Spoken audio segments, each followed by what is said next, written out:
শ্রদ্ধা, ভালোবাসা আর চোখের জলে চট্টগ্রামে শেষ বিদায় জানানো হলো সাবেক মন্ত্রী ও বিএনপির ভাইস চেয়ারম্যান বীর মুক্তিযোদ্ধা আব্দুল্লাহ আল নোমানকে। শুক্রবার দুপুরে নগরীর জমিয়তুল ফালাহ জামে মসজিদ মাঠে বর্ষিয়ানী নেতার নামাজে জানাজা অনুষ্ঠিত হয়। জানাজা নামাজে অংশগ্রহণকারীদের উপস্থিতিতে মসজিদের সামনে মাঠটি কানায় কানায় ভরে ওঠে।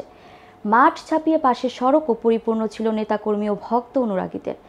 জানাজায় অংশ নেন বিএনপির স্থায়ী কমিটির সদস্য আমির খসরু মাহমুদ চৌধুরী, চট্টগ্রাম সিটি কর্পোরেশনের মেয়র ডাক্তার শাহাদাত হোসেন, জামায়াতে মহানগর আমির শাহজাহান চৌধুরী, বিএনপি উত্তর জেলা আহ্বায়ক গোলাম আকবর খন্দকার, মাহবুবে রহমান শামীম, মীর মোহাম্মদ হেলাল, নগর বিএনপির আহ্বায়ক এরশাদুল্লাহ, আবুল হাশিম বক্কর, বিএনপি নেতা আব্দুল্লাহ আল নোমানের ছেলে সাইদ আল নোমান তুর্য, জাতীয় পার্টির সোলাইমান আলম শেঠ, আঞ্জুমানে রাহমানিয়া আহমাদিয়া সুনিয়ার আনোয়ার হোসেন, যুবদল নেতা মোশাররফ হোসেন দীপ্তি, স্বেচ্ছাসেবক দল নেতা বেলায়েত হোসেন বুলু সহ আরও অনেকে।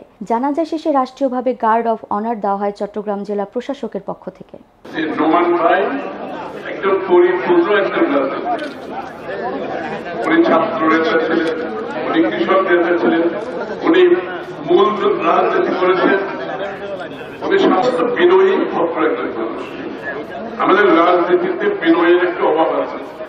নোমান ভাই একজন বিনয়ী ভদ্র একজন মানুষ এবং সেইটা আমি মনে করি আমাদের রাজনীতিতে সেটা একটা প্রতিফলন থাকা দরকার। নোমান ভাইয়ের সাথে আমরা রাস্তায় নোমান ভাইয়ের সাথে আমরা কেন্দ্রীয় আন্দোলন করেছি।